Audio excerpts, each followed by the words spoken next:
नाहीत, हेही तितकंच खरं. अजून एक महत्त्वाची गोष्ट, अशोक खरातची पत्नी कल्पना खरात, मुलगी सृष्टी खरात, मुलगा काहीतरी गायब झाला वगैरे अशी काहीतरी बातमी येते की त्याची चौकशी केली गेली होती आणि चौकशीच्या नंतर तो काहीतरी गायब झाला वगैरे.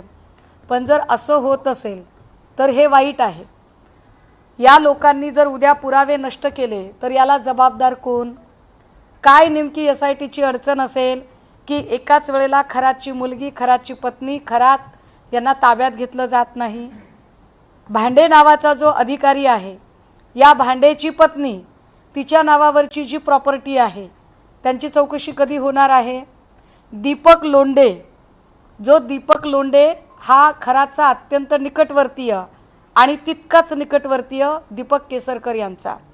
दीपक केसरकरांनी कितीही नाही म्हटलं तरी दीपक केसरकर हे या सगळ्या अनेक कड्यांमधली एक महत्त्वाची कडी आहेत. दीपक केसरकर पळ काढू शकत नाहीत.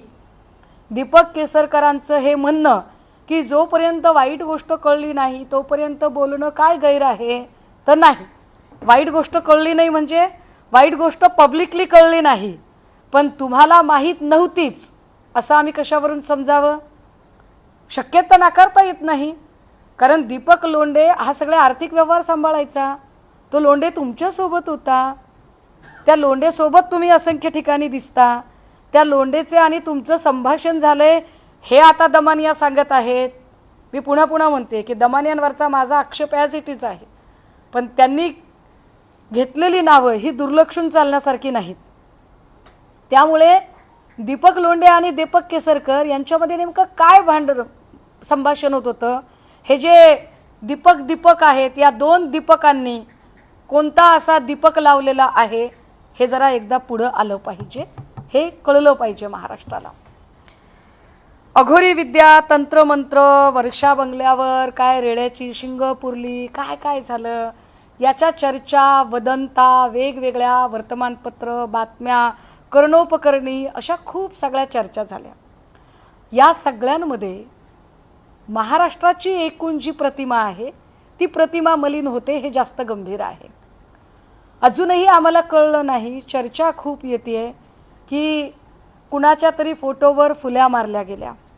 आम्ही खूप माहिती घेतो तेव्हा काही लोक दबक्या आवाजात म्हणतायत की अशा फुल्या या राज्याचे विद्यमान मुख्यमंत्री श्रीयुत देवेंद्र फडणवीसजी यांच्या फोटोवर फुल्या मारल्या.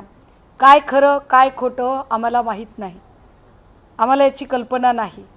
पण राज्याच्या मुख्यमंत्र्यांच्या फोटोवर फुल्या मारण्या इतकी हिमाकत जर कोणाची होत असेल तर ही राज्याला हादरवणारी गोष्ट आहे. त्यामुळे हे कोण लोक आहेत, यांना का फुल्या माराव्याशा वाटतात? फुल्या मारण्यामागची यांची भावना काय आहे? म्हणजे खरातांकरवी जर कोणी अशोक खरातच्या हातून कोणी तंत्रमंत्र विद्या करू पाहते, कोणी अघोरी विद्या करू पाहते, तर तो कोण आहे? असा कोण असेल की ज्याला काही फायदा होतोय? काय नेमकं हे घडत होतं? कारण महाराष्ट्राच्या शीर्षस्थानी असणारी ही एवढी महत्त्वाची नावं आणि त्यांच्या नावाच्या संबंधाने जर एवढ्या गंभीर चर्चा बाहेर येत असतील तर महाराष्ट्रातली जी जनसामान्य जनता आहे ती सुरक्षित आहे असे कसे मानावे? त्यामुळे SIT जर तपासाला वेग घेत नसेल तर या प्रकरणामध्ये अगदी CIDचा समावेश व्हावा असं आमचं म्हणणं आहे. कारण SIT अजूनही चाकणकरांना अजूनही चौकशीला बोलावत नाही. चाकणकरांना समन्स आलं असं साधारणतः 8 दिवसांपूर्वी कळलं. त्याच्या पुढचे 3 दिवस चाकणकरांनी सोयीस्कर मौन बाळगलं. 3 दिवसानंतर चाकणकरांना अचानक कंठ फुटला आणि त्या म्हणाल्या की असं समन्स मला आलंच नव्हतं. याचा अर्थ आम्ही काय काढायचा? चाकणकर SITला बोटावर नाचवतायत का? चाकणकर सांगू पाहतायत का की माझा पाठीराखा इतका मोठा आहे की SIT आणि या सगळ्या यंत्रणा याचा मला फरकच पडत नाही? की याचा दुसरा अर्थ काढायचा की लोक दबक्या आवाजात म्हणतात की बाबा SIT प्रमुखांची आणि चाकणकरांची चांगले गुड रिलेशन आहेत. आम्ही नेमकं